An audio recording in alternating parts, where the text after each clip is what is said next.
All right. Hello and welcome. This is Mike Green from the Dental Practice Insiders. I have to apologize. I'm traveling today. This weekend, it's Memorial Day weekend, and I'm in a very non-well lit room. Non-well lit room. I'm in a room that's not lit super well, and that's okay. The message hopefully will still come very clearly. I want to welcome you, for those of you that are watching on Facebook Live. Welcome. I want to welcome those of you that are watching directly through Zoom for the webinar. And also, I forgot to mention last week, but we also put the audio recording of this on our podcast. So those of you that are podcast listeners on the Dental Practice Insiders, thank you so much for watching, but you are missing out on the video portion. And not that you want to look at me necessarily, but we do have a PowerPoint that kind of illustrates what we're talking about. Especially for last week's topic, we talked about attracting families to your practice. This week we're talking about 5 techniques that you can utilize in your practice that your competition probably is not using. This is a great topic. This one's actually not quite as visual, so you may not be missing quite as much. We're also putting this recording on our YouTube channel, Dental Practice Insiders. Again, we're trying to put it everywhere we can so that we can get more dental practices, more of you professional practice owners successful and utilizing it. That's why we're putting out this information. It's totally for free. We want you to be more mindful, better marketers, better business owners for your practice. So let's look at today's topic. So here's the thing. As many of you know, I've been a marketer for a long time. I've worked with a lot of different practices, and in dental, because it can often be quite commoditized, there is often a challenge where you have where you need to do something a little different than your competition. You need to be providing a service or a treatment option or a patient experience or something that will set you apart from your competition. The challenge is, especially in urban areas where there's so much competition, or in areas that are growing quite well, such as Dallas-Fort Worth area, Utah, Idaho, some of those areas that are growing so quickly, the dental practices are popping up all the time as well. And so it becomes a little difficult on how to really differentiate yourself from the competition. So I want to talk about not necessarily, if I can get my PowerPoint to work, there we go, not necessarily a practice like a service or a treatment that you can do differently, because that is very specific to you and your practice and what you're trying to do. I want to talk more about some marketing techniques that you can use that your competition probably is not using. Now, this is also true for practices that have younger competition. You might immediately think, oh, you know what, my competition, if they're younger, they're going to be doing these digital things. And sometimes, yes, but in most cases, and again, I've talked to hundreds and hundreds of dentists all over the country, and these are things that when they deploy some of these techniques, they can really create some separation between what they're trying to accomplish and what the competition is trying to accomplish. So, and I could put this image up here because I think that you've got to get your mind right as a practice owner. You have to realize that you are truly playing a game of chess. And whether you look at those chess pieces and say that's the public, that you're going to say the right thing or make the right move or whatever to pique their attention, or if it's between you and your competition and who's going to outplay the other. Not that we're trying to make someone not successful in our area or our peers or whatever. It's not about that. There's abundance. There's lots of people in most areas for you to treat. The key is that you want to be able to deliver a message and a marketing offer that's going to appeal to the right type of population in your area. And so it really is a game of chess when you look at the opportunities that you have in an area and the things that you can do to really reach that person. I'm always amazed when I talk to doctors that how poorly defined they have who their perfect patient is. They really have not done a good job, or frankly haven't thought about what it is that they can provide and do in a in a more successful way. And that's unfortunate because I think there's lots of great opportunity out there. They just don't really know who they're after, and so they're just taking what they can get. And usually the doctors that are doing that are just kind of getting, you know, I was going to say the bottom of the barrel, but that's not the right way to put that. They're getting just who they get, right? And so they have to kind of mold their practice to whoever walks through the door rather than them defining what they want, and then attracting those type of psychographic personalities to their practice. So again, I'm going to go over 5 things today. Again, there's 15 more, but today let's just talk about 5 things that I think you might not be considering, and certainly your competition is not considering. So the first thing, and you might think, oh my gosh, Mike, you were so 5 years ago. The technique number 1 that we're talking about is blogging. It was that thing, 5 or 6 years ago that everybody was blogging, and we were doing this blog and that blog, and frankly, I think a lot of you probably had the experience where it's like, I did blogging and I didn't get anything from it. And I would agree, I would say 99.8% of the blog posts that are out there, especially those done by professional practices, are completely worthless, don't have a drip of benefit to the practice. As a matter of fact, one of the biggest things happening right now in the industry that doctors are frankly being hosed on, totally getting scammed on, in my opinion, is they're buying into these marketing companies that say, hey, we have this big library of blog posts already written. We can post them on your site. That's horrible for 2 things. Number 1, the public doesn't care about all that information. Nobody wants to read the minutia of a root canal on a blog post. Nobody's going to spend their morning reading that. And number 2, Google hates duplicate content.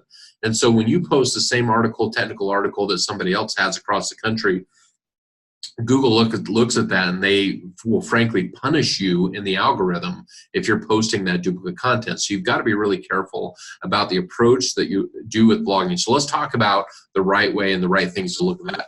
And really that's the question is it still relevant in 2019? A lot of doctors are surprised when I bring it up.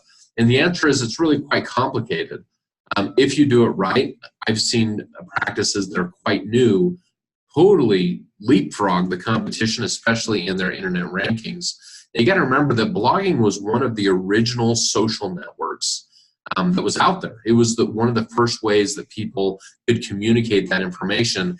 And the thing is even though every 5 or 10 years people kind of change the way they consume information, and we're going to talk about that here in a second, they still consume information.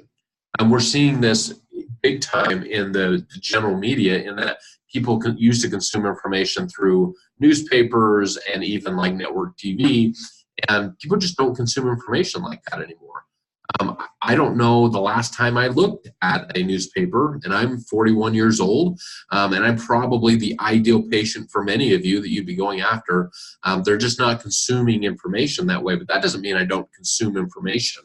The key is that you're developing and documenting your strategy, and here's how you do it. So the first step here is that you generate your topic idea. Now, if you go back and look at my social media trainings, that will be a really good guide for you on developing your topics. Now, what happens typically when I first get working with the doctor is they will look at their topics that they develop, and I will see probably 90 to 100% of those are clinical type topics. They are on some kind of technology that you invested in, or just the benefits of not eating so much sugar, or whatever, general dental clinical type topics. The problem is people don't care about that stuff. And so if you go back to my social media training, it's key that you differentiate your topics in culture, community, patient base, looking at those things. You can still do a few technical, but again, go back to that training. I'm not going to spend time on that now, but that'll help you generate your content. The second thing is, and whenever I'm talking about doing this type of strategy, I always say it's the 2 C's. It's the content and the consistency. You have to really set a schedule in your blogging to release that information on a consistent level. It's not easy to generate. And so if you are posting something and you're excited about it, you do 3 posts in a week, and then you go 3 months, that actually can affect you negatively in the algorithm with Google, and it makes it look like to the public that maybe you don't have any new content, or you're still open. They're kind of asking those questions. So my opinion is, if I know you're excited about it, you want to put out this content, if you can't do it, if you can't commit to once a week or once every other day or whatever, just commit to once a month if that's all you can really do. But be consistent in the content delivery and the schedule that you're providing, that you're putting out from your practice. So make sure that you're scheduling everything. You really have to have that consistency, not only for the public, but also for Google's sake. Now, the second thing is use long-form content. Now, we're going to talk about a couple of different ways to do that, but what I typically like to do is condense about 4 different ideas and make it into a blog post. And so again, if I'm talking about a technical topic, I'm going to break that up into kind of 4 separate ideas, and maybe it's here's the problem, here was the solution, this is the result of the solution, and here's a testimonial that I had from that situation. I'm talking about something in the community. Again, I'm going to break that up. And so it's actually a lot of content, but I'm breaking it up into kind of bite-sized pieces.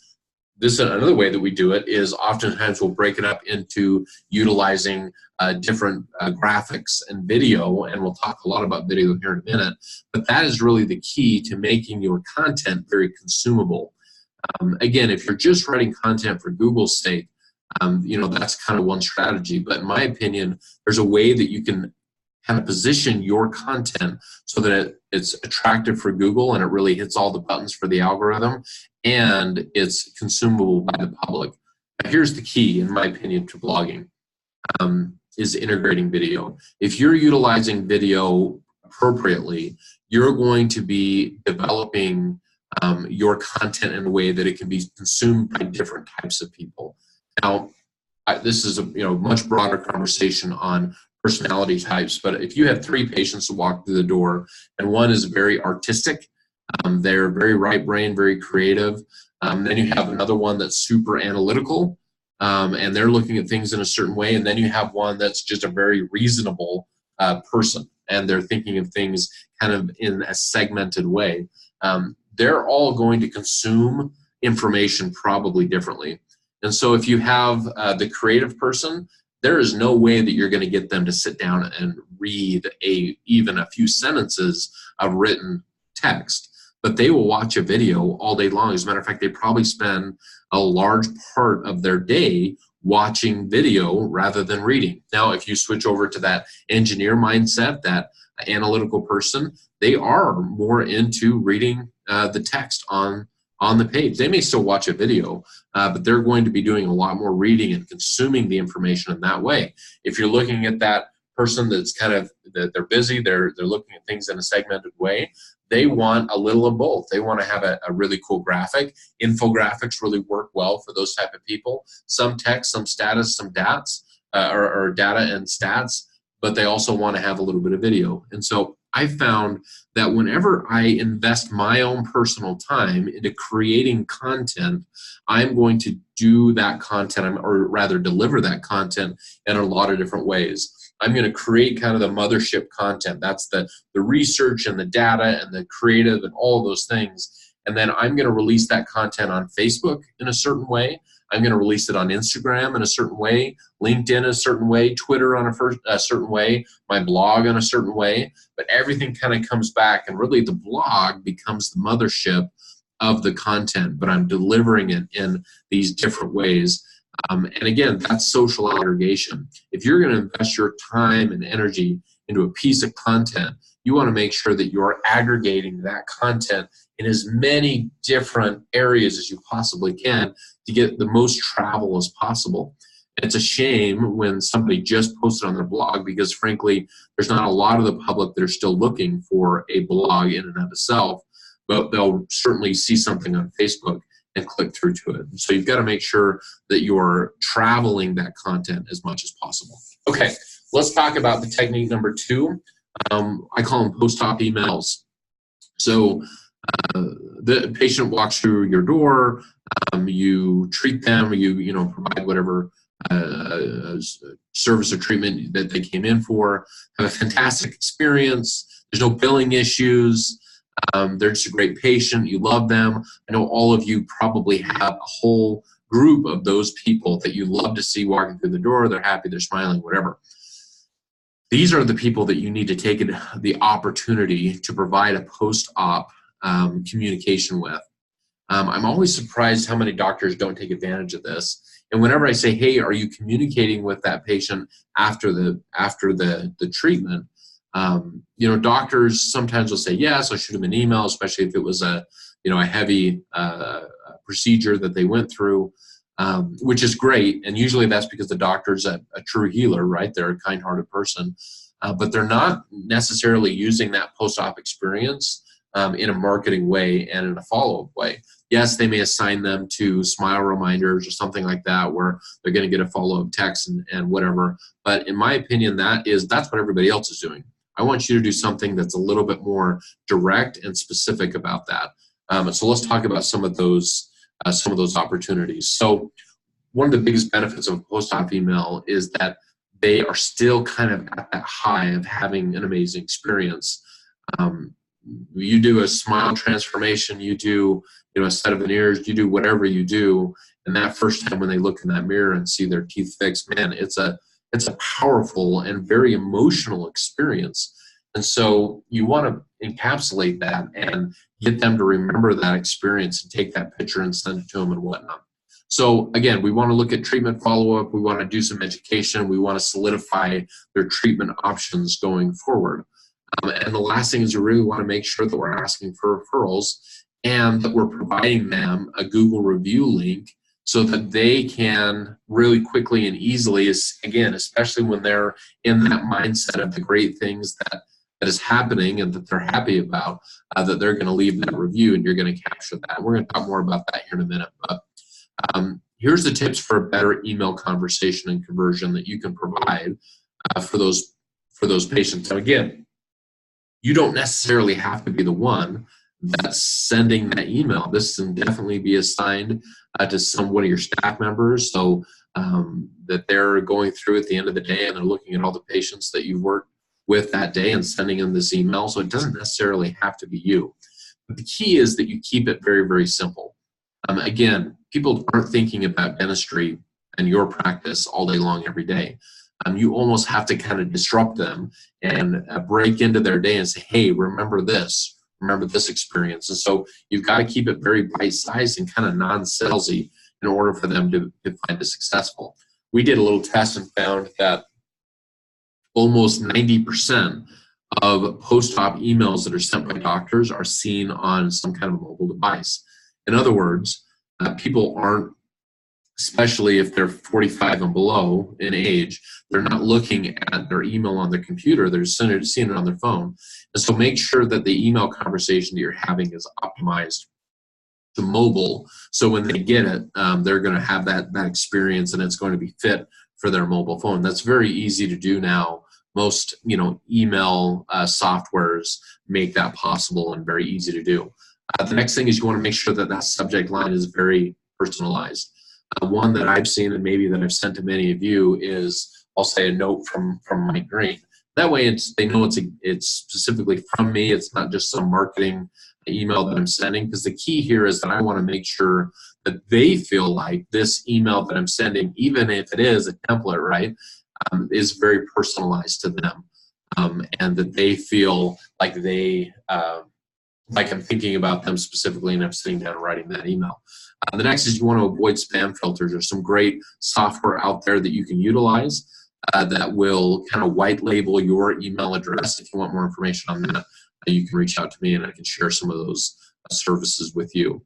You want to make sure that there's some kind of call to action. Now, you don't want it to be so obtuse that when they see that, they think, oh, it's just another marketing thing. I don't want to do that. You want to make sure there's a certain way to present that call to action. And it's definitely kind of an art It's an art form. So again, depending on what you're doing is what that call to action is going to be. But basically, that call to action is defined as whatever next action you want to do. My biggest recommendation at this stage is that call to action is for them to leave a Google review. That's the action that you want them to take. It's not necessarily that you want them to come in and do a full mouth reconstruction. You don't want necessarily, something big. That's kind of swinging for the fences. At this stage, let's get a small win by asking them for a Google review. Okay, let's talk about referrals. So this is technique number 3. Yes, everybody has a referral program, but very few people actually do it very well. The typical referral delivery system that I see almost every practice do is a paper referral, right? Like they'll send them out with a referral card, especially for you specialists that are watching this. You'll make a referral pad and you'll give it to their generals. It's pretty crazy, the percentages, almost 30%. And this is a study that we did internally. 30% of referrals that are sent, that the general dentist hands that patient your card, say you're an endodontist or an orthodontist or whatever, they hand you your card, they lose it. They lose that card. And so 30% of those people are gone, right? And so it's pretty crazy when you look at what that means in dollars and cents, that 30%, what that represents for your practice. A lot of practices still fax. And if you look at the studies that are done that show the inefficiency of faxing, the staff member getting everything together, standing at the fax machine, it's ridiculous and it's just really outdated. And so faxing is not a very efficient way to do it. And the last one is email or text. The hard thing with email and text is the HIPAA concerns. It's an issue when you're looking at, does a person, are you using a HIPAA safe thing? If you're just texting it, it's certainly not. If you do have a HIPAA compliant software that you're using, typically the person on the other end has to have that software. It's just a mess. It's a nightmare. And so you want to make sure that you are not violating HIPAA. And man, there are so many of, I won't say of you, but of doctors out there that are ignoring HIPAA. And if HIPAA ever decided to do an audit, you might be in trouble. We talked a little bit about the referral system being outdated. I mean, this is true for both dental and medical. It's just behind the curve. Most businesses have advanced in their way of delivering referrals, and they did it, a long time ago. But dental and medical is still very much behind the curve. And so here's the solution, in my opinion. You have to stay in control of that referral from start to finish. In other words, if I'm a specialist and I know that I have a general dentist that's referring patients to me, I want to know exactly when they send that referral. I want to, if that patient hasn't called my office in 24 hours, and frankly for me it's less than that, they haven't called the office in that amount of time and set an appointment, I want to reach out to them and have my team set that appointment. We found that just that little bit of action actually makes a huge difference, almost a 17% increase in the amount of referrals captured just by making that step. But I want to make sure that I'm in control of that referral from start to finish. So if a general dentist gives me, and I'm an endodontist, and they send me a referral, I don't know what's going through that patient's mind. I don't know.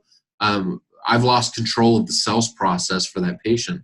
And so they may have, maybe that patient in their mind, they think, oh, I can't afford an endodontist, or I'm just going to take these painkillers and wait for the pain to go away. And it does a lot of times, right? And so they lose that opportunity. I want to have the opportunity to control that sales opportunity. When I say me, I mean my staff typically. And I want to find out, do they have a concern about money? Great, let's talk about it. Let's figure out their options. Let's create an option that's going to work for them. And so I want to stay in control of that process as much as possible. And frankly, usually general dentists are very happy about this because I am able to get that patient through the door, get them taken care of, and back to that general dentist in a much quicker time. And it's usually just more efficient and profitable, frankly, for everybody. I want to make sure that my referral system is super quick. It's simple and it's universal. In other words, I want to make sure that everybody can use this system. And most importantly, I got to make sure that my conversations are absolutely HIPAA compliant.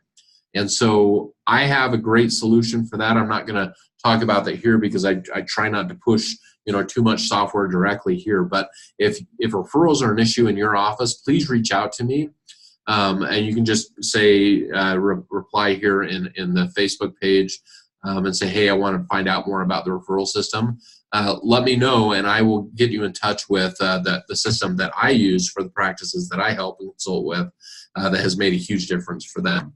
Okay, let's talk about technique number 4, making it memorable. Here's the thing. Doctors have a difficult time, and I say doctors, and I feel like I'm speaking down to somebody, and I don't mean to, but doctors in general have a hard time speaking human. They can talk about clinical things till the cows come home. They can talk about, and this isn't everybody, obviously, but a lot of times a patient will sit in that chair and A, feel intimidated, or B, they'll feel like everything is being spoken over their head and they don't understand what's happening. And what that does is it breeds distrust. And so I want to talk about an equation that you can think of and really make an evaluation of how well you're speaking human with your patients. The number 1 is you want to take the time to ask questions. You want to be interested in their life. You want to match their emotion, and this one is key. If you have a patient that comes in and they're clearly really concerned about something, whether you know or that is really going to be an issue or whatever, the best doctors are the ones that learn how to mirror emotion. Frankly, and I should be broader, this is true for any business. This is true for any marriage or relationship.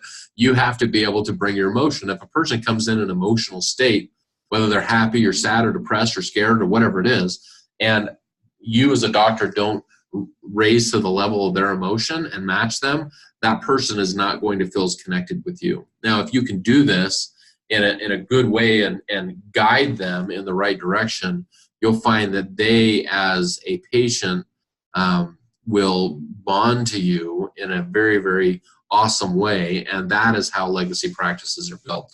And the last one that you really want to do, and if you do these other things, it will do, is you truly will start earning their trust, and that will create those opportunities for you to keep that patient over the long term. Another thing that I hear a lot is doctors will say, well, I'm not getting any bad reviews, so that I must be good. The key here is that no complaints doesn't necessarily mean that people like you. And you'd be surprised how important it is for people to like you for your practice. You think that's kind of ridiculous and kind of middle school, but it's the truth. People have to like you in order to trust you. And so just because you're not getting complaints on Google or whatever, it doesn't necessarily mean that they like you. You've got to understand what people get emotional about. A very simple way to do that is, again, to understand the psychographic segments of the people in your area that you're working with and treating. If you don't have that psychographic profile, you need to let me know so that we can get that to you, so you know exactly not only who the people are, right, their age, their income, their sex, all those different things, but you also will know the things that turn their crank, right? What do they value? How do they buy? What do they get emotional about? Those are the things that, if you can connect to those things in your marketing, you'll be far more successful. Again, you want to make sure that the experience that you provide for them matches their emotion. The next thing on making it memorable is really building a culture. And you see I capitalized cult, and that I realize that word has a tremendous amount of baggage. But stick with me here. You want to develop that, especially if you are, again, an orthodontist, a pediatric dentist. You have the opportunity to really build, you are really an awesome group within your patient base that is loyal to you, is excited about coming to see you, will talk about you, almost like they're obsessed with you in your practice. That's really what you want to see. It's amazing. I travel all over the country going to dental practices, doing our trainings and whatnot, and it's pretty amazing. I walk through the door and I can see their culture like a mile away. It's really, really evident. I can tell if the staff hates the doctor. I can tell if there's contention among the staff. I can tell if the doctor hates the staff. It's very, very clear. And trust me, your patients know. Like, they can tell when they walk through the door. Oftentimes, a dental experience is a hard enough experience emotionally for people. You don't want to add that level of complexity to the experience they're having with your practice, because I can guarantee you that they're certainly not going to want to come back if that's the case, and they'll be easily swayed to go to another practice. So you've got to be really, really careful about that. Let me just give you this idea.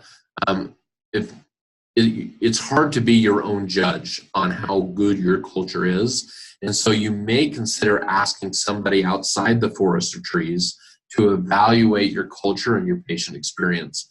And whether that's through doing some, test calls to your practice to see how your front desk people are handling those calls, whether that's somebody walking through the door, or just frankly spending time at your practice that has no relation to you, no financial interest in your practice, but will tell you the absolute truth of how the culture is in your practice and give you the honest truth. And again, that's something that we provide for practices all over the country. Okay, I'm kind of going long here, and I'm hoping that I've not lost anybody. Technique number 5 is asking for help. The big thing is, like, do you have more time or do you have money? If you're a brand new doctor, you're right out of school, or maybe you've been an associate and this is your first practice, the chances are you probably have a lot more time than you have money right now. And that's okay. We want to get you to the point where you have a lot more money than you have time as quickly as possible, so you can make some good decision there and go back to having lots of time and lots of money. But that is the process you're probably at. For some of you new practice owners, you probably have a lot more time than you have money. So in that case, I want you to spend that time on learning marketing, understanding what it takes, that process to get a patient through the door. You need to understand the psychology and the process. Like, you got to understand exactly what an acquisition cost is for your practice. You got to understand how long the buying cycle is. You need to understand all these principles and how they apply to your particular practice area. Because if you don't understand those things, you're just opening yourself up to totally getting flocked by a marketer, frankly, by a marketing agency or whatever. You need to know how to call BS on marketers, frankly. You need to be able to look at something and say, yeah, I'm not sure that's the truth that you're telling me, or those numbers don't quite add up. And frankly, most doctors want to be totally hands-off when it comes to marketing. And I don't believe that's true. As a matter of fact, if you're here watching this now, or if you're on this page, chances are you're probably not wanting to be hands-off. And so the more education, the more marketing IQ that you can acquire, the more successful you'll be later on when you're actually outsourcing a lot of these marketing options. Now, if you have more money than time, and some of you doctors that have progressed in your practice and you're to the point where you're going out of your mind because you don't have any open spaces in your schedule and you'd rather just throw money at an issue, let me give you a little few things to know. First thing you got to do is start with the psychographics, and I talk about this all the time, but you have got to know exactly who it is that's in your area and also who you want in your area. And then line those two things up. A, obviously make sure that there is enough of the people that you want in your area. And B, make sure that your marketers are utilizing that research to deploy whatever marketing you're having happen in your area. If your marketers don't have that, then they're probably not real marketers. They're charlatans. They're just doing SEO or whatever, and they're not really looking at that data and making decisions based on it. And so you have to make sure that your marketers have that. You've got to make sure your marketers are at arm's reach. As you know, doctors that have been around for a while, you get a call probably every 5 minutes from somebody from some other country that wants to do your marketing, your SEO, or whatever. Those people are tough to keep a hold of. So make sure that your marketers are at arm's reach. And one of the biggest pet peeves that I personally have is that a lot of marketing agencies see every problem as a nail, and all they have is a hammer. So they'll deploy the exact same strategy for you as they do for everybody else, and it's just super inefficient to do it that way. They have not done their homework to know the demographics and the psychographics for your area. And so that is truly the key of you finding that success. And again, even when you're to the point where you have more money than time, it's still wise to increase your marketing IQ to a point that you can find better, new and better and more efficient ways for you to be successful. Now, we provide a 12-week marketing mastery course, Dental Marketing Mastery. If you're interested, you can go to the link there on the screen, dentalpracticeinsiders.com/DMM. That's a combination of both marketing training and coaching by myself and my team to deploy those techniques so that you know exactly what it is that you need to do for your practice to be successful. Now that we've kind of gone through these 5 techniques, my question to you is, was there one of those that you feel like you can deploy this week? So often we go through these things and we talk about these issues, and the doctor says, yes, that information was great, I'd love to do it, and they just don't do it. They don't do it. They don't do it. Often those are the doctors that have more money than time, in that they want to deploy those things, but they're too scared to get that help. And so if that's you, again, we have options and resources that we can help you with to get the ball rolling, or at least ball going down the field, so that you can find some more success. So with that's 5 techniques that you can utilize in your dental practice to be successful in things your competition's probably not doing. What do you think? So are those some things that you can do? Go ahead and put that in the comments below, whether you're watching this on Facebook or YouTube or live or whatever. Again, I'm Mike Green with the Dental Practice Insiders. Take a look at our website. We have some new information on there, some new options for those of you that are really wanting to get things going for your practice. And with that, we will see you next week on our weekly dental practice webinar.